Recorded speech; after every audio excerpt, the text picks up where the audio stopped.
Shalom à tous. Prions dans le nom de Jésus. Père, merci pour ta main sur nos vies. Merci pour ta grâce. Merci pour ta faveur. Merci pour ta miséricorde. Merci pour tout ce que tu ne cesses d'accomplir dans nos vies.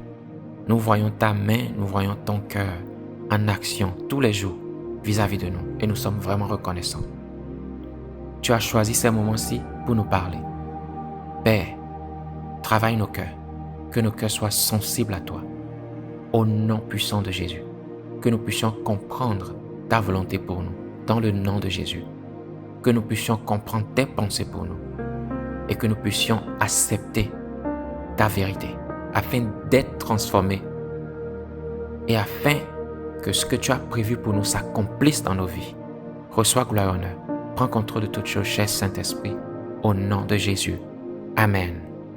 Je suis sûr que beaucoup d'entre nous avions de façon directe ou indirecte à un moment donné connu des gens qui mènent une vie qui ne glorifie pas Dieu. Peut-être pendant même qu'ils sont dans l'église, qui vont d'une erreur à une autre. Et on se pose des questions, mais pourquoi est-ce que cette personne reprend les mêmes choses?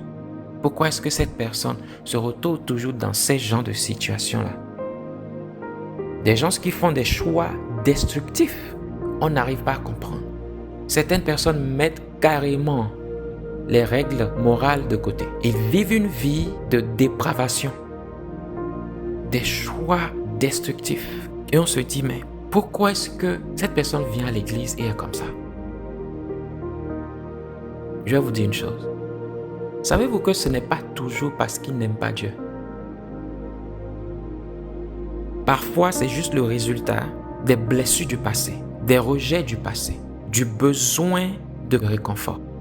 Le besoin d'être entendu, le besoin d'être compris. Ils veulent servir Dieu, ils veulent faire tout ce qui est bon, tout ce qui est droit. Mais la douleur au fond d'entre eux les pousse à chercher du réconfort à gauche, à droite. Ou peut-être le découragement les a amenés à abandonner la foi, à choisir un autre chemin, à penser que les valeurs chrétiennes sont juste des règles qui nous gardent en place et qui nous empêchent de vivre parce qu'ils ont essayé. Ils ont crié dans leur douleur, dans leur peine, dans leur souffrance. Ils ont pleuré. Il n'y a personne pour écouter. Personne pour constater. Personne pour prêter une oreille attentive. Le découragement a pris place. C'est comme ça que vous allez voir un homme partir d'une femme à une autre. Ce n'est pas nécessairement parce qu'il aime le désir charnel, non. Mais c'est plutôt parfois le besoin de trouver le réconfort dans ce désir-là. Comme ça, vous allez voir une femme. Peut-être qu'elle est même mariée, mais peut chercher à aller avec d'autres hommes, pas seulement un. Simplement parce qu'elle cherche le réconfort. J'en ai tellement vu et c'est là que j'ai compris la force transformative de l'amour. Nous tous, nous savons que Dieu nous aime et nous savons que nous devons manifester cet amour envers d'autres personnes. Mais jusqu'à ce que vous ne voyez l'impact de cet amour sur la vie de ceux qui nous entourent, vous n'allez pas vraiment avoir une compréhension approfondie de cette réalité-là. Dieu a fait face à des cas de suicide où des gens avaient déjà abandonné tout espoir. Il a suffi que je puisse juste écouter, encourager, dire fais de cette façon-ci. Non, ça s'est passé comme ceci, ça s'est passé comme cela. Mais la vie ne s'arrête pas ici. Juste prêter une oreille. Montrer qu'il y a d'autres options qui sont différentes de ce que le diable est en train de montrer. Montrer qu'il y a de l'espoir malgré la difficulté de la situation, malgré le rejet des autres. Vous savez, parfois même, il y a des gens qui se rejettent eux-mêmes. Des gens qui ne s'aiment pas eux-mêmes à cause des erreurs qu'ils ont eu à commettre. Ils se détestent eux-mêmes. Et il suffit de quelqu'un pour prêter attention. Et ça change. Beaucoup de ceux qui prennent la drogue ne sont pas des gens qui veulent être drogués. Beaucoup de ceux qui deviennent alcooliques ne sont pas nécessairement ceux qui le font parce qu'ils aiment l'alcool. Ceux qui ressemblent pour vous à des gens qui ne sont pas conscients, toujours quelque chose pour se distraire. Ce n'est pas toujours parce qu'ils veulent vivre comme ça. Parfois, c'est leur façon à eux de pouvoir échapper à la douleur du passé. Parfois, c'est leur façon à eux de pouvoir échapper au rejet. Parfois, c'est leur façon à eux de chercher le bonheur. il cherche le bonheur. Est-ce que je peux respirer un peu? Je peux juste sourire un peu? Je peux juste oublier un peu?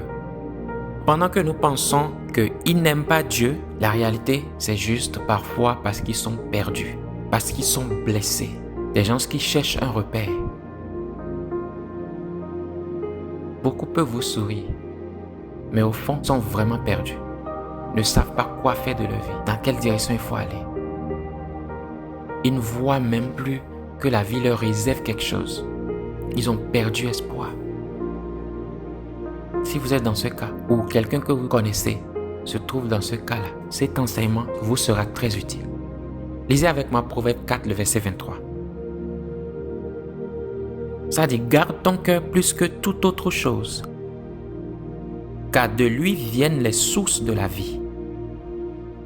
Garde ton cœur plus que toute autre chose, car de lui viennent les sources de la vie. Pour mieux comprendre ce verset, nous allons définir certains mots-clés qui sont dans le verset. Commençons par le thème garde. Garder, n'est-ce pas? Ici, ça parle de veiller sur, ça parle de préserver du danger, ça parle de garder avec fidélité. Donc de façon constante, de façon attentive, on veille sur la chose, on garde la chose, on préserve la chose du danger. Et ici, cette chose-là, c'est le cœur. Maintenant, est-ce que le cœur dont la Bible parle, c'est l'organe que nous avons en nous qui pompe le sang? Non. Ici, le thème cœur est un thème qui est utilisé en grec pour parler de l'âme, pour parler du centre de notre mémoire, centre de nos pensées, centre de nos réflexions, centre de notre intellect, centre de nos émotions, de la volonté, la décision. C'est de ça que la Bible parle. Je vous le prouve. Lisez Genèse 6, le verset 5. Ça dit, « L'Éternel vit que la méchanceté des hommes était grande sur la terre et que toutes les pensées de leur cœur, oui, les pensées de leur cœur, le cœur qu'on a en nous qui pompe le sang n'émet pas de pensée. Pensée de leur cœur se portait chaque jour uniquement vers le mal. » Vous voyez un peu? Donc ça parle de notre âme, ça parle du centre de nos pensées, le centre de nos réflexions, de notre intellect, émotions et tout. Le troisième thème important ici, c'est le thème source. Et ici, ce thème-là peut être défini comme source de la vie, ça peut être défini comme échapper à la mort. Okay? Je vais garder ces deux définitions-là. Donc, source de la vie, échapper à la mort. Maintenant, pourquoi la Bible pense que garder notre cœur, le centre de nos pensées, le centre de nos émotions, préserver cela du danger, permettra qu'on puisse vivre. Parce que ça dit, c'est de cet endroit-là que viennent les sources de la vie. Pourquoi? Parce que dans un premier temps, personne n'est meilleur que ses pensées. Personne ne peut être plus grand que ses pensées. Parce que vos pensées définissent qui vous êtes. Vos pensées déterminent la façon dont vous agissez. Vos pensées influencent le genre de choix que vous faites. Les choix qui peuvent vous mener à la vie ou les choix qui peuvent être destructifs pour vous. C'est impossible pour quiconque de devenir quelqu'un qui est plus grand que ses pensées. Je vous le prouve. Dans Proverbe 23, le verset 6 au verset 7, la Bible dit « Ne mange pas le pain de celui dont le regard est malveillant et ne convoite pas ses friandises, car il est comme les pensées de son âme.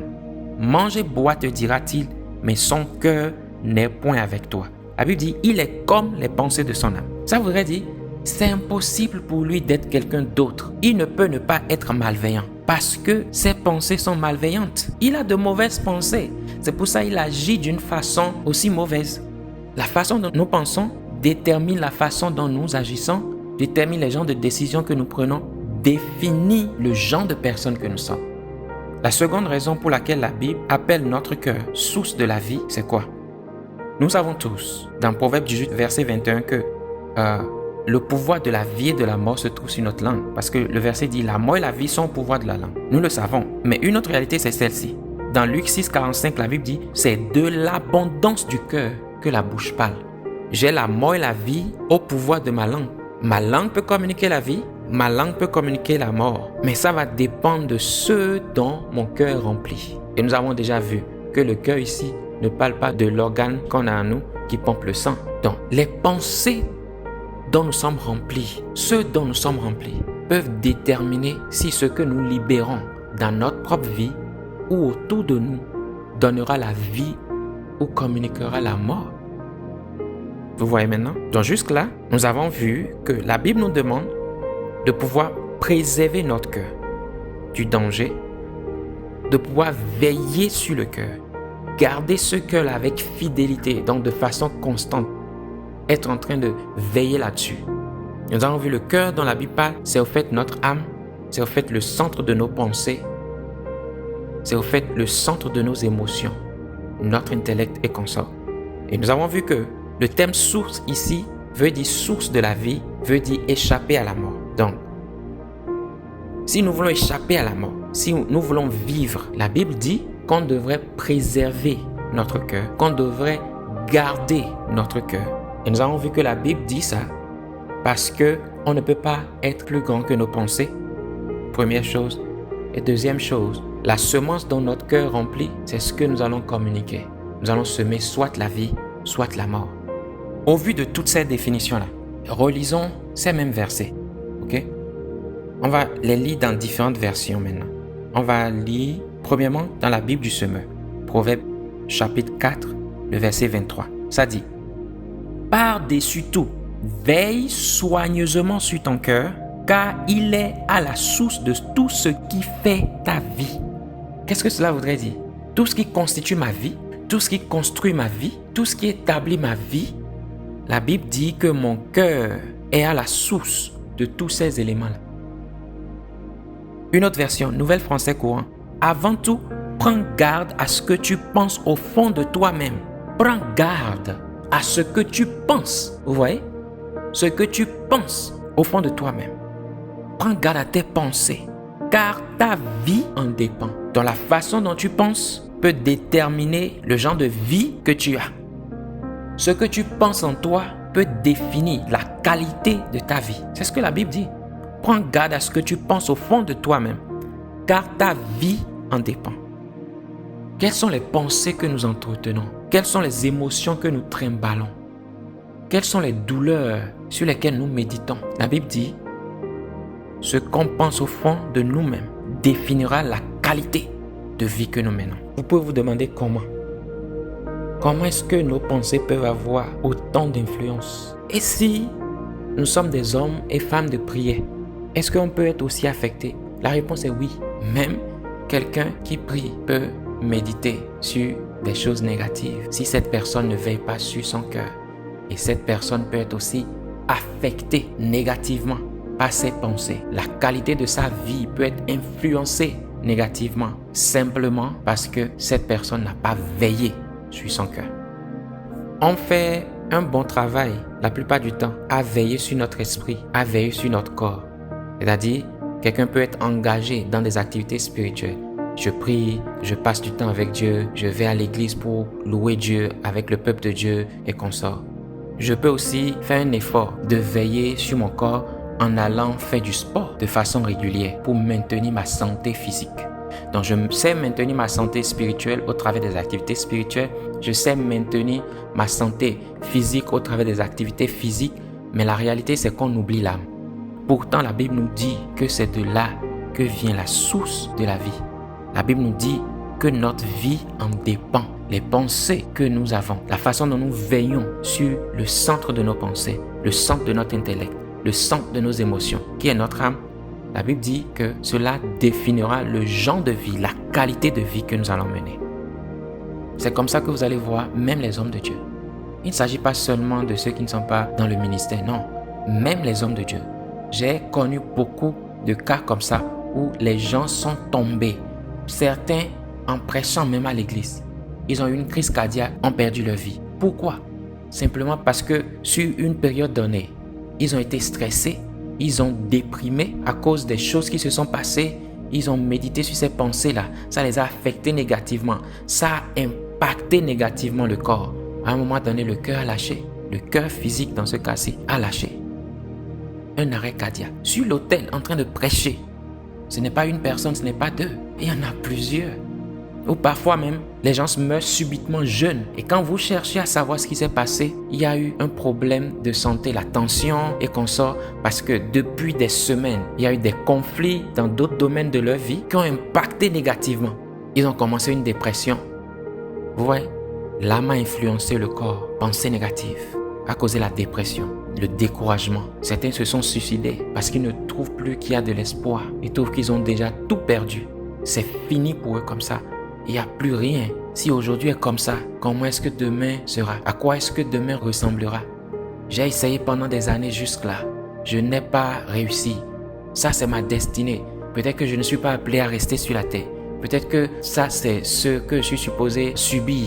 Mon temps est déjà là. Je ne veux pas vivre de cette façon-ci le reste de ma vie. Le corps peut lâcher. De la même façon, l'âme peut affecter aussi l'esprit. La force pour prier n'est plus là.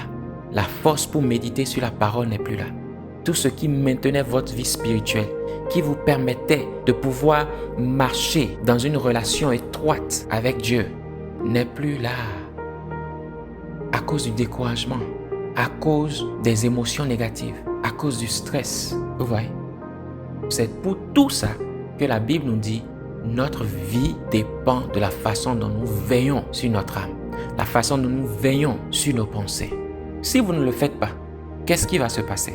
La réalité, c'est quoi? C'est que vous êtes en train d'échanger votre force pour de la faiblesse. Je vous l'explique. Lisez avec moi Néhémie 8, le verset 10.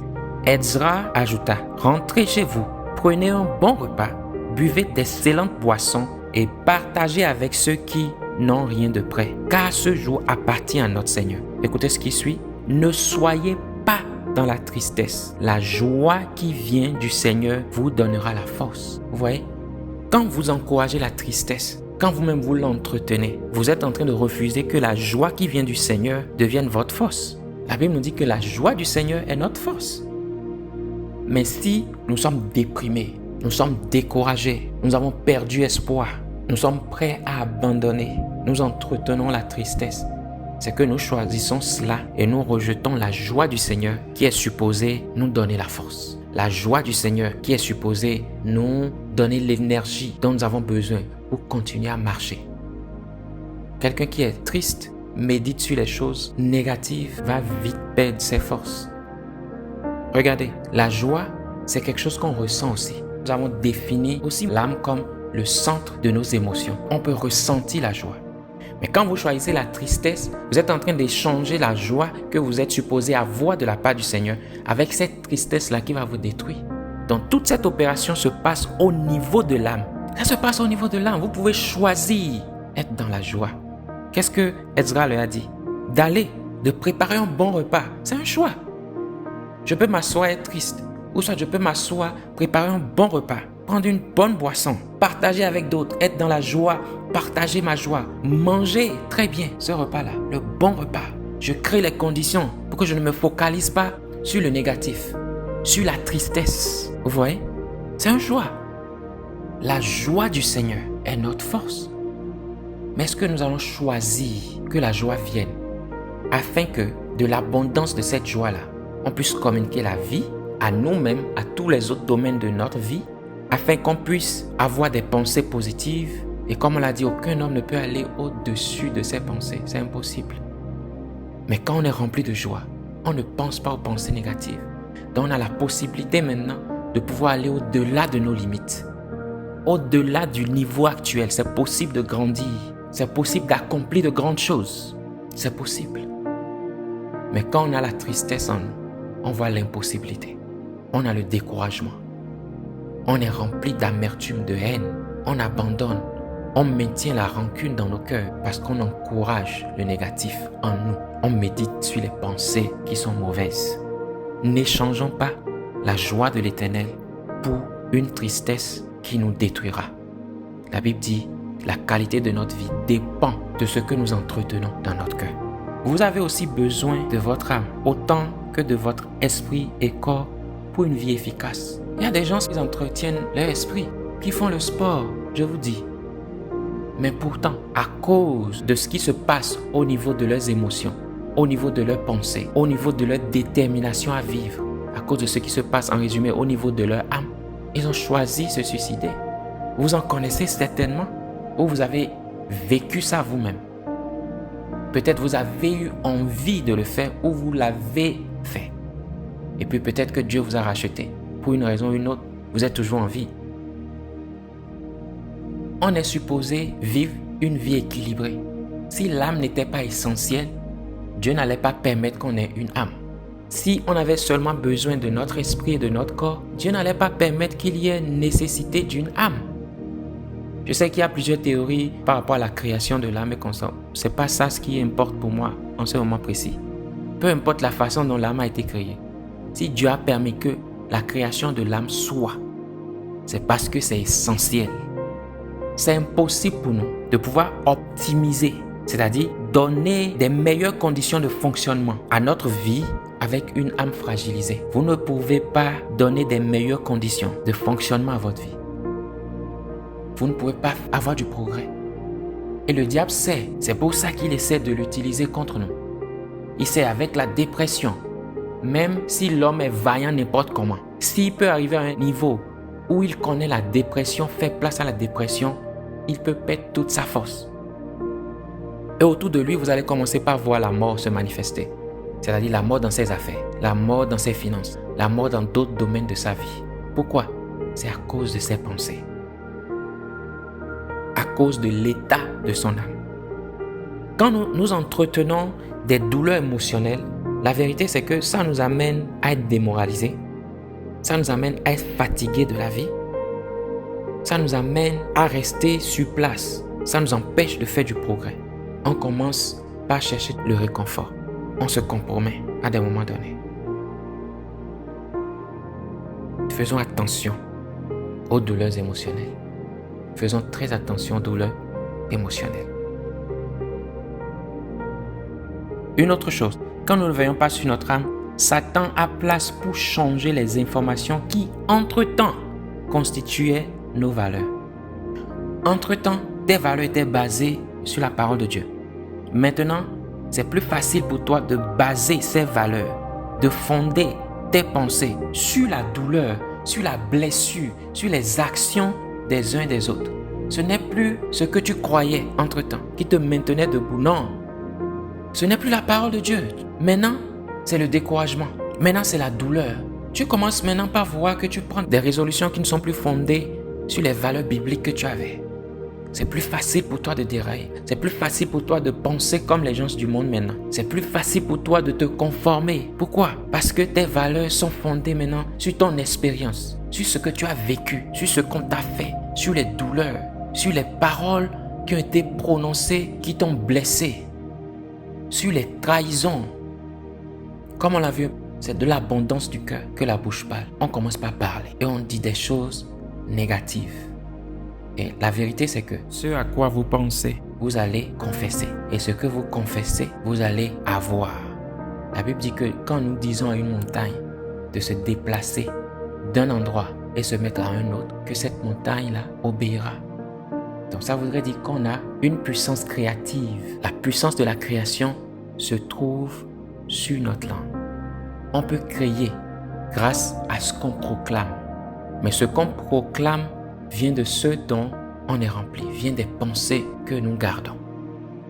Ça veut dire la vie et la mort sont au pouvoir de la langue. Donc tu peux créer la mort, tu peux aussi créer la vie. La vérité c'est que c'est à toi de décider.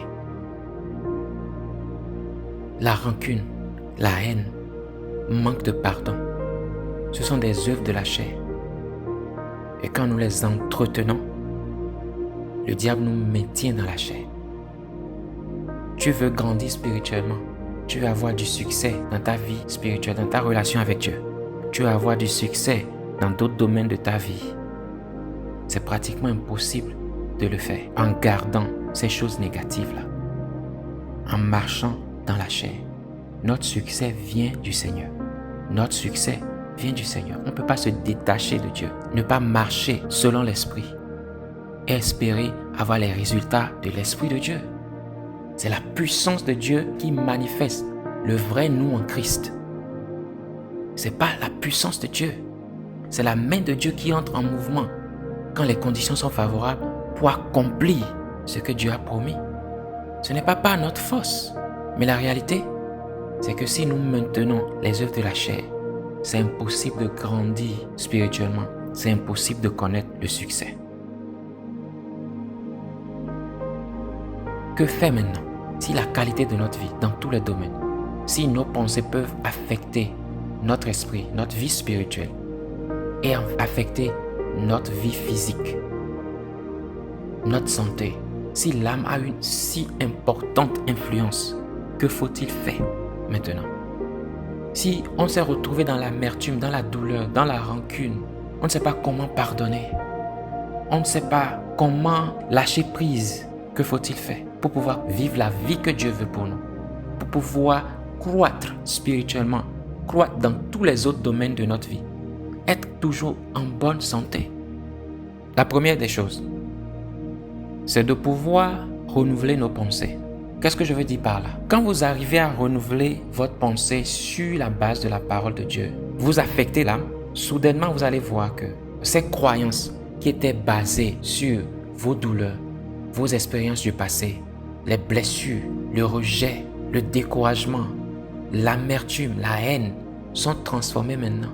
Soudainement, votre identité n'est plus basée sur ce qui vous est arrivé.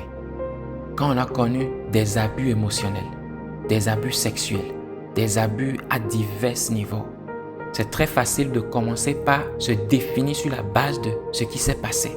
On commence par définir qui on est sur la base de ce qu'on nous a dit qui nous a blessés, de ce qui s'est passé dans nos vies, de comment est-ce qu'on a été traité. Moi, partout où je vais, c'est comme ça on me traite. Je n'ai aucune valeur. Voilà qui je suis. Il n'y a rien que je puisse faire. Ces valeurs-là sont transformées. Soudainement, votre identité est basée sur ce que la parole de Dieu vous dit. Ce que Dieu dit de vous. Pas ce que le monde dit de vous. Pas ce que les circonstances disent de vous. Pas ce que les douleurs, les blessures disent de vous. Donc, c'est la première des choses. Deuxième chose, apprenez à laisser tout ça devant Dieu. À lui faire confiance. Il a dit, venez à moi, vous tous qui êtes fatigués. Il faut être honnête avec soi. Allez vers Dieu, Seigneur. J'ai trimballé cette douleur pendant des années. Seigneur, je suis fatigué. Je ne peux plus continuer de cette façon-ci. Seigneur, je suis fatigué. Je laisse tout ceci devant toi. Et quand vous faites ça, vous lui faites confiance. Tu es le Dieu juste. Que ta justice soit. Là où la vengeance est nécessaire, Dieu lui-même va vous venger. Parce qu'il dit que la vengeance lui appartient. Si le Père qui vous aime autant, votre Dieu, vous dit de lui faire confiance, qu'il vous vengera, pourquoi ne pas lui faire confiance? Pourquoi ne pas lui faire confiance? Allez déposer ce fardeau lourd, cette expérience d'abus. Allez déposer ça devant Dieu. Ce n'est pas ça qui vous définit, non. Votre identité est en Christ. Vous avez commis des erreurs. Vous n'arrivez pas à vous pardonner. La société ne vous pardonne pas. Vous-même, vous n'arrivez pas à vous pardonner. Peu importe si les autres ne vous pardonnent pas. Mais vous devez arriver à une étape où vous lâchez prise. Vous me laissez ça devant Dieu. Seigneur, j'ai commis cette erreur. Je l'ai fait plusieurs fois. Mais je veux arriver à une étape où je veux marcher avec toi. Parce que je sais que toi, tu m'aimes. Et la vie que tu as pour moi, c'est une vie de liberté. C'est pas une vie où je suis enchaîné par mon passé. Ce n'est pas une vie où je suis enchaîné par ce que j'ai fait hier ou même aujourd'hui. Tu es venu pour m'accorder une vie de liberté. J'amène ça devant toi. J'abandonne ça devant toi. Je laisse l'abus devant toi. Ceux-ci m'ont parlé d'une façon qui m'a détruite pendant des années. À cause de ce qu'ils m'ont fait, ce qu'ils m'ont dit, j'ai voulu prendre cette vie précieuse que tu m'as accordée. J'ai voulu me suicider plusieurs fois. J'ai perdu espoir en tes plans, en ta vision pour moi. Je n'ai plus foi en ce que toi tu peux faire pour moi. J'ai commencé par me définir par ce qu'ils m'ont dit, par ce qu'ils m'ont fait. Je suis fatigué. Je laisse ça devant toi. Ceux-ci m'ont blessé. Toi-même, tu as dit la vengeance t'appartient. Venge-moi. Si Dieu, qui a dit que tu es les prunelles de ses yeux, est un Dieu juste, penses-tu qu'il ne va pas te défendre? Pourquoi être à une étape où on doit constamment reprendre le poids du passé pendant que Dieu nous a déjà libérés? Pourquoi est-ce qu'on ne choisit pas prendre sa liberté?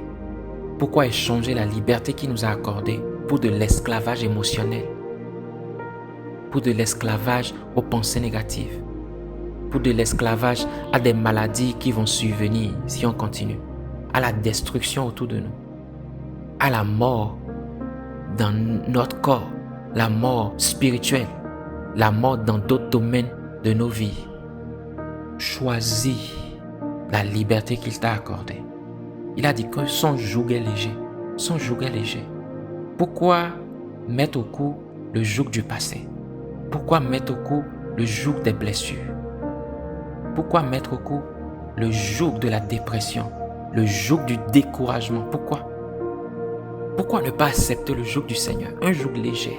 Nous pouvons marcher avec Dieu dans une liberté totale, une liberté émotionnelle, avec les pensées positives, un cœur rempli de joie, avec une détermination positive. C'est possible. Mais pour ça, nous devons laisser partir ces gens-là qui nous ont blessés. Nous devons les confier à Dieu. Seigneur, prends soin de ceci. Il faut que tu laisses partir ceux-là. Il faut que tu laisses passer ces blessures. En t'accrochant au passé, tu es en train de sacrifier le futur glorieux que Dieu a pour toi. La réalité, c'est que Dieu n'attend que toi. C'est toi qui as refusé. C'est toi qui es en train de choisir le passé. C'est toi qui es en train de choisir ce qu'ils te font, même si ça continue jusqu'aujourd'hui. Tu peux choisir ce futur glorieux au lieu de rester dans cette position-là où ce qu'ils te font devient ce que tu maintiens sur ton cou. Pourquoi faire ce choix-là? Pourquoi? Pourquoi est-ce que tu donnes autant de contrôle à ceux qui sont en train de t'affecter négativement, de te détruire? Pourquoi est-ce que tu donnes autant de contrôle à des gens pour qu'ils continuent de t'influencer et de te blesser davantage? Quand tu compares ce qui s'est passé jusque-là à toute ta vie, quelle portion est la plus longue? J'ai un futur qui est plus grand, plus long qu'un passé qui a duré une période donnée. Parce que je ne permettrai pas à ceux qui décident de pouvoir mener leur vie de cette façon-là, de me garder en arrière. Vous comprenez? C'est un choix qu'on peut faire. J'ai un objectif à atteindre. J'ai un futur devant moi. Je dois continuer. Il y a un adage qui dit que si tu vas loin et que tu veux arriver à l'endroit vite et qu'à chaque fois tu attends pour lancer des pieds à chaque chien qui aboie, tu vas arriver à l'endroit vraiment en retard. Tu as un objectif à atteindre. Tu veux répondre à tout. Tu veux donner le contrôle à tout le monde pour que tout le monde influence ta vie. Laisse-les parler. Laisse-les agir. Ton identité en Christ. Laisse-les faire des complots. Peu importe. Fais confiance à Dieu. Fais confiance au futur qu'il a pour toi.